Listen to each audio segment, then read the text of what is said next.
Good morning, folks. It's a pleasure to be here at the Outdoor Show. My name's Mike Jones. I'm the Operations Manager at Calshot Activities Centre. I'm going to chat a little bit about how I came to take up the post at Calshot as Operations Manager there, my career pathway through there, and then a little bit about our centre and career opportunities there. Okay, where did it all begin for me? I guess my main passion in life is dinghy sailing. Back in my youth, I had my first boat when I was 7 or 8. Sailing down on the south coast in Sussex, and not perhaps a conventional introduction to sailing in the sense of courses and centres. I learnt through the cub scene. Racing was where it was at for me. Certainly at that point, teaching was not something that had really entered my mind at all. That kind of extended through my school years at the Ada Adventure Centre down in Sussex as well. That's where I got my first few introductions into canoeing.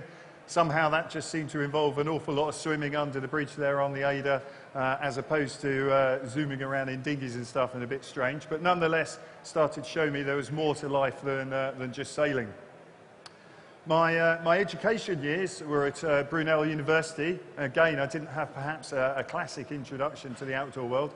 I did a design technology degree there with a teaching qualification. But what I had started to realise was the concept of teaching people and introducing people to things. That actually, I got quite a big buzz out of that as an activity.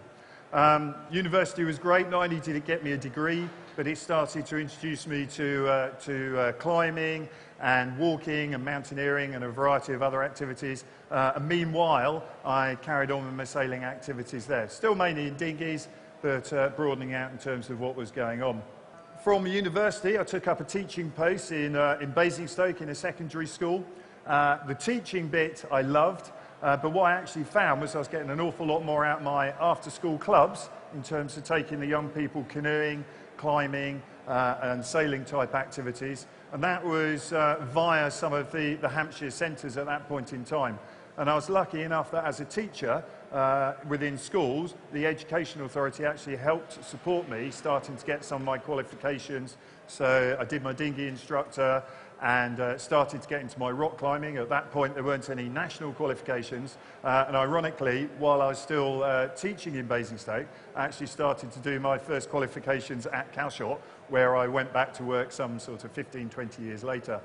And a little break there in terms of whilst doing my climbing qualifications. At that point, Hampshire didn't have any staff within the county that were able to assess for the climbing qualifications. I actually met up with my next employer from Dorset, where I had a chance to actually get a job working in a Dorset Outdoor Education Centre in Weymouth. That was quite a step, moving out of full-time education and towards working in an outdoor centre. I seem to remember having a conversation with my parents saying, oh, that's not really a real job, going to work in an outdoor centre after teaching, and that this was going to be a novelty thing that was going to wear off in a short period of time. Some 20 years later, I'm still here, still working in an outdoor centre, a different one, but it's proved to be a good career for me. I started off at Weymouth as just an instructor, no flash position there. Although clearly my teaching qualification helped access a job there, it was my outdoor qualifications that also helped to get me into that role. Weymouth was a day centre run by the Education Authority, taught a variety of water and land-based activities, so canoeing, windsurfing, climbing, caving, different activities like that.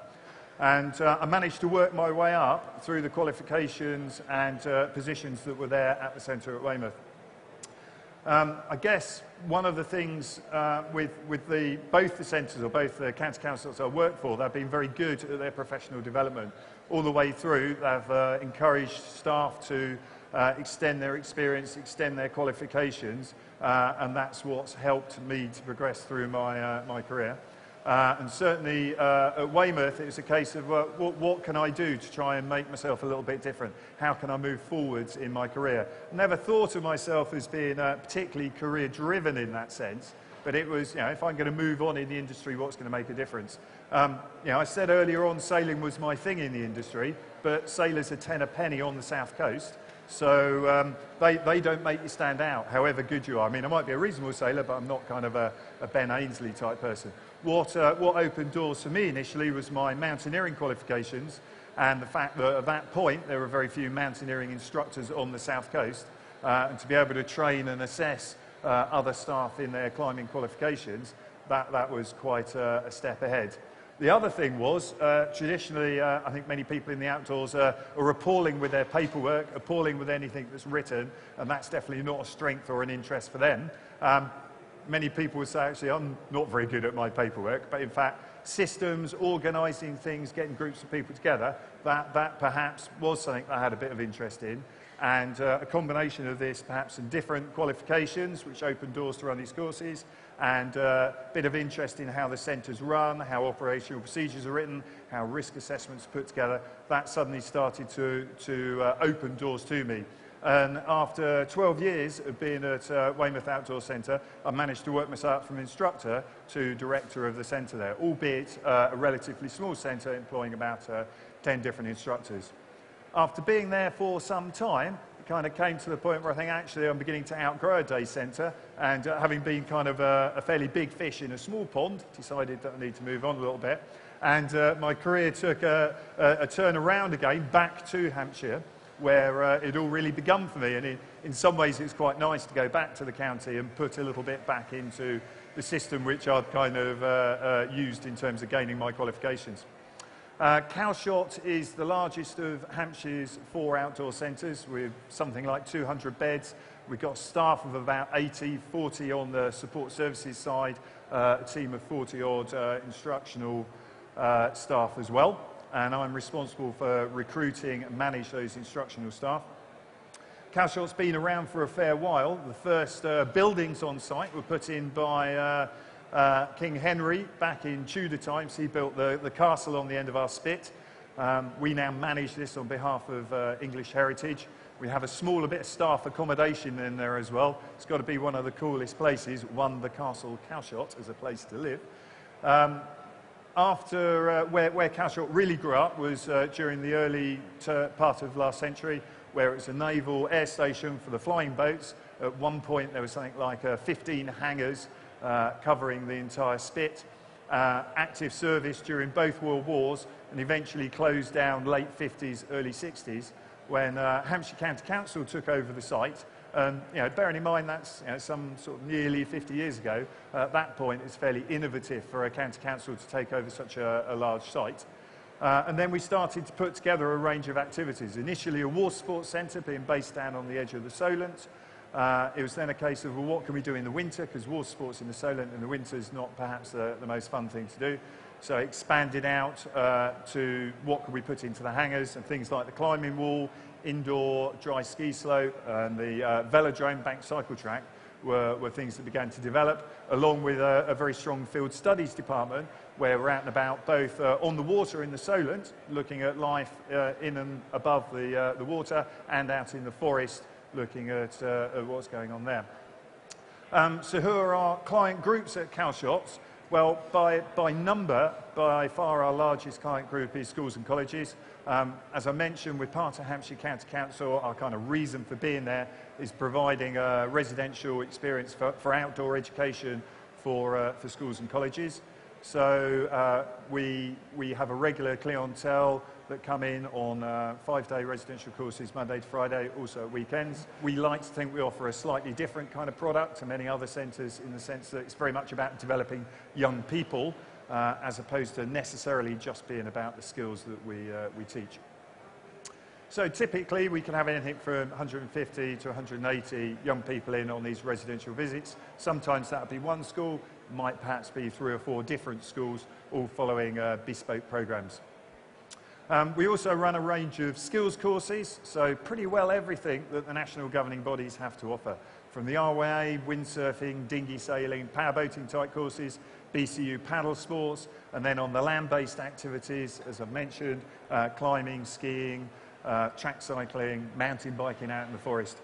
One of the fun bits about working at Calshot is, although the bulk of the work that our staff have is teaching the young people, because we also run alongside that the skills courses, our staff have an opportunity to work at a slightly higher level, teaching on those other sort of courses. And we run them right from beginners through to instructor training and assessment in all those different skills courses. And myself as a mountain instructor, what would I be doing in Hampshire? There's not a lot of mountains around in Hampshire, but the fact that I have a chance to run Climbing Wall Award, Single Pitch Award, go up to our sister centre in South Wales to teach on mountain leader courses, it's having that range of activities is what makes my job an awful lot more interesting.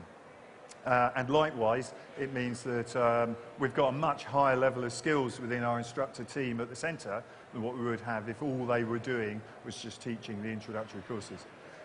Likewise, though, this professional development bit that I've been chatting about, it puts us in a slightly enviable position. It's much easier for us to pass staff onto instructor courses because we run them in-house. We're not having to pay for them to go and do it externally. We can provide a lot of those career opportunities within our own site. Corporate groups is another aspect of the work we do. I have to say, over the last couple of years, that's a client group that's dropped quite dramatically, unfortunately, but I suspect that will bounce back up as the economy comes back up. But likewise, just gives our staff an opportunity to work with different types of groups, different types of clients. After working with young people, it can be quite a step change to go from working with a primary school group one week, suddenly be talking to a quite high-flying corporate group the next day or the next week. Another aspect of the work we do is pay and play. One of, I think, the successful bits of our business model is we haven't got all our eggs in our basket. Not only do we work with the school groups and the corporate groups and the skills courses, but we open our facilities up to the general public. We've got one of the largest climbing walls on the south coast. In fact, there isn't a climbing wall as large as us south of London. Dry ski slope, the only indoor dry ski slope, not a real snow slope in the country. Not the biggest of slopes, to be fair, but excellent for introducing novices to. And the snowboarding fraternity in particular seem to enjoy the ramps and rails that we have out some evenings for recreational usage. So another popular aspect of our work. What's it like to work? What's it like to work for us? Very different to some of the commercial centres. Being part of the county council, they have a generic employment policy, so we're very fortunate in terms of our working conditions there. As I say, we've got an instructional team of around 40. Most of our staff are on full-time permanent contracts. Jokingly talk about being one of the largest indoor-outdoor centres in the country. The fact that we've got these big hangars and our climbing walls are actually inside, the velodromes inside, the dry ski slopes inside, means that we can offer a very meaningful programme throughout the year. Next week, I think we're back in with 100-odd primary school children up and running with a fairly busy centre. We're open all bar 2 weeks over Christmas for the full year, and that's how we're able to maintain this base of permanent staff. And we, rather than training up new staff each year, they do a fantastic job over the summer. You say goodbye to them at the end of the season and you lose all that skills base. They're the people that we then pick up and look towards employing on a permanent basis. So those permanent contracts, we think, is a fantastic opportunity.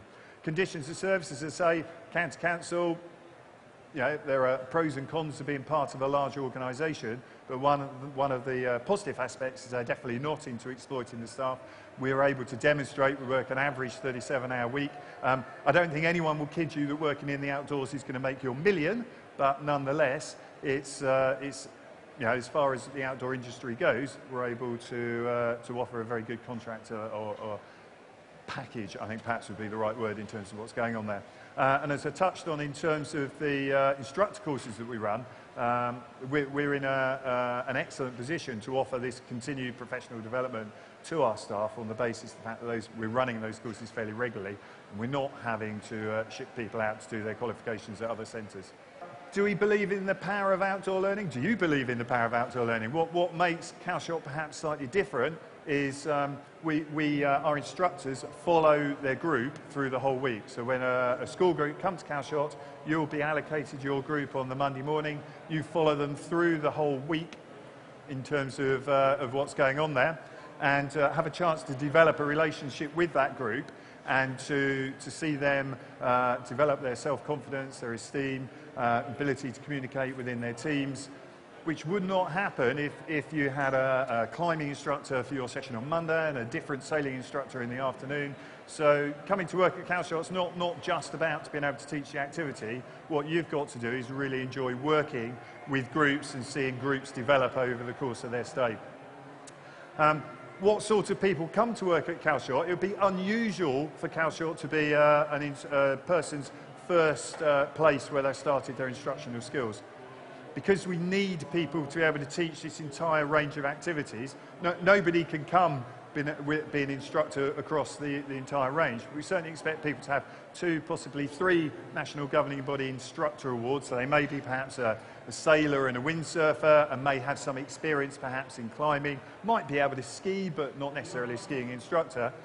When you join us on the team, then we have a very intensive 3 to 4 month training period at the beginning of the year, where first of all we teach you to be able to do all the different activities, then perhaps you team teach it alongside a more experienced staff, and then after a period of time you're actually in a position to be able to lead all of those different activities yourself. That gets you up and running for a fixed term contract over the summer, and then we then select from the people who are on those fixed term contracts over the summer those that carry on permanent contracts. And certainly over the last few years we've been in a position that everybody that's worked through the summer season and has done a good job, they've been in a position to take up a permanent place later on. So perhaps quite a different environment we have to offer to some other centres because of this opportunity for year-round working. Once you're on the staff on a full-time permanent contract on that basis, clearly it's, we have a vested interest in trying to keep staff motivated. So from that point onwards, it's much more about developing your skills and knowledge in the direction that you want to. So if you're a windsurfer and that's your thing, you'll progress on with your windsurfing qualification, get some higher experience there, and then consequently you'll be the sort of person that's lining yourself up for that skills-specific courses, running the intermediate advanced windsurfing courses, moving off in that direction. If you're a climber, clearly you'll be picking up more of the climbing courses on that skills-based side. So a range of opportunities in terms of what's going on there. So that's a brief kind of history through how I got into the outdoors career, sort of via my degree and teaching side of things. A little bit about what we do and opportunities at Calshot. Is there any questions that people would like to ask about what we do at Calshot, or more general things about careers in the outdoors? For someone that might want to work at Calshot, do you get more applications than you have vacancies each year? Most certainly, and particularly this last year or two. I don't know whether it's been a little bit of pressure on the industry or what, but applications seem to have picked up. For our recruiting we did this year, we were taking on 8 new instructors for this season, and we had something like 150 applications for that. Right. As ever, perhaps a third of them were pretty speculative. They were perhaps from a gym or sports background. Half of them we would certainly have had a look at, and then a third of them were really quite exceptional in terms of their experience. And given that you've got so many applications for just a few vacancies, what are the key things that you're looking for when you're selecting a shortlist of people to interview? I think it's a breadth and a depth of experience for us, because as I say, we don't employ people as skill-specific instructors. We need them. We need to be able to get our staff to be able to teach across a range of activities. So we would be looking perhaps for a couple of things. It's 2 or 3, hopefully, national governing body awards in different disciplines. For us personally at Calshot, things like sailing comes quite high on our tick list, because if you can sail with that, if you're a dinghy instructor, you must have your powerboat award. You must have a degree of wind awareness and stuff, so the likelihood is that training you up for windsurfing as well is not going to be too difficult. Whereas perhaps, say, a kayaking qualification, we don't know how well you would take to windsurfing or dinghy sailing in terms of our training process there. And then other things would be something like, for example, a knowledge of skiing. Because skiing, you actually have to be able to ski to do the demonstrations. Teaching climbing is perhaps more an exercise in managing systems and safety more carefully. It's relatively easy to train up staff to be a climbing instructor. So there's some of the more skills-orientated stuff would be important for us. But it would also be that other bit. Calshot's about this education. It's about developing young people. So we would hope to see some reference in your application to working with young people and developing young people. If your thing is all I want to go and do is teach windsurfing, or sailing, you'd be much better off going and joining one of the Mediterranean companies just teaching that particular skill. If you want to work with young people and adults, see them develop and grow and work as a team, then that's the sort of thing that we do. Oh, that's very interesting. And Out of interest, the instructors that come and join you on your permanent team, what's the average time that they would stay with you? Would it be a couple of years or quite a lot longer than that? Yeah, I would certainly say 2 to 3 years would be an average length of time. I guess it depends upon the opportunities that come up on site. We tend to find that within our team, we have a lot of internal promotions. All our kind of middle-level instructor posts and high-level instructor posts, we advertise externally. We've got a leader instructor post on your website at the moment. But what we tend to find is, although we advertise them externally, it's often our internal candidates are the strongest staff because they have that breadth of experience, which not many external candidates have. So typically staff will stay for 2 to 3 years. If they haven't had an internal opportunity come up for promotion, they'll be then off somewhere else, because it's a strength from our side, but also a challenge in the sense that by helping our staff to gain all these qualifications, we're setting them up for promotion, if it doesn't happen with us, to move off to another centre and extend their careers there. Thanks very much. A couple of questions in the audience. I'll just bring the mic over, if that's okay. I was just wondering, most of your instructors and staff, do they actually live in the centre, or do some people travel in? Or? Yeah, we're in a fortunate position to be able to offer accommodation at Calshot. We have, back in the village, you can't quite see it off the screen there, we have some staff accommodation, so particularly for our fixed-term staff when they first join us, or initial instructors, we offer accommodation. It's a choice thing, it's not everyone's style of living, it's kind of student-y type accommodation. Some people kind of love it, some people hate it. Certainly we do have more mature staff joining our team than I think many centres. As I say, it's often people's certainly second organisation they'll work for, possibly their third. We have a lot of staff that are returning back from, say, having done 3 or 4 seasons in the Med, perhaps in ski seasons. And I think they often outgrow our accommodation quite quickly and want to get their own abodes. But yeah, it's there for staff to start with. Obviously there's pathways with the national governing bodies that you can get, but what do you think as an employer about the pathway of degree programmes involving outdoor education? Sorry, I didn't catch the very last bit. Degree programmes with outdoor education, what do you think of those as a pathway? I think they have a valuable place to fill, and you gain lots of experience with it. I guess we're kind of looking for 2 bits. There is no substitute for experience, and in a nautical sense, time before the mast, out there teaching, dealing with activities. And as long as when people come out with their degrees, they realise that they've got some fantastic background knowledge, but that's not going to kind of springboard you into the management of a centre straight away, I think that they have a valuable place. I guess the issue I would have, or we have as an employer, is that a degree is a useful thing to have alongside of it. We would still need you to be able to demonstrate your competency in those activities. So without either the national governing body awards or an awful lot of experience behind you, the degree on its own is unlikely to get you into a post. Certainly not with us, but then I guess we're looking for a sort of slightly more experienced member of staff.